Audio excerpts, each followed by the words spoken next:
ماهی شام و سحر خوش رست روی مادر، از عطر گلی صدبرگ خوش بست روی مادر. از ماهی شام و سحر خوش رست روی مادر. هر بنده که در دل آرزوی مکه دارد، حج و بهشت اکبر در زیر پای مادر. حج و بهشت اکبر در زیر پای مادر.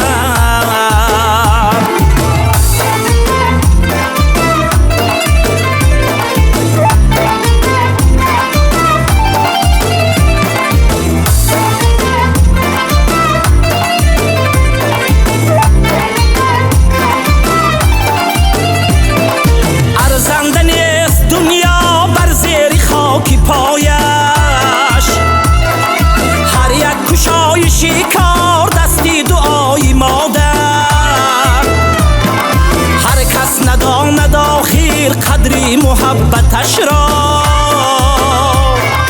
به بهره ماند آخر از بهره های مادر. هر کس نداند آخر قدری محبتش را، به بهره ماند آخر از بهره های مادر. عطر گلی صدبرگ خوش بست بوی مادر، از ماهی شام و سحر خوش رست روی مادر.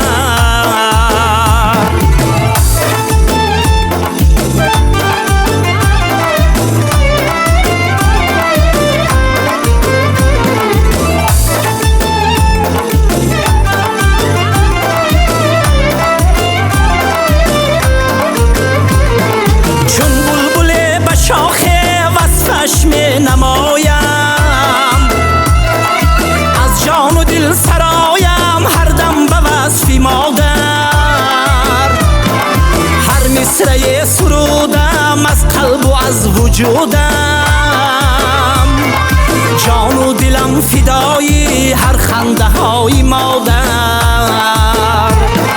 هر مصرع سرودم از قلب و از وجودم،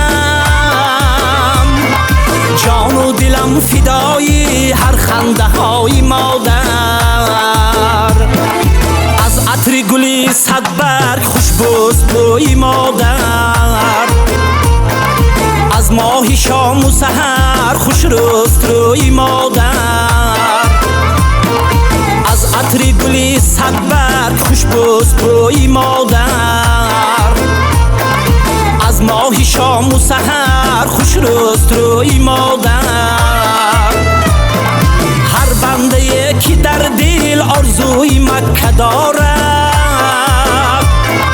حج و بهشت اکبر در زیر پای مادر. حج و بهشت اکبر در زیر پای مادر.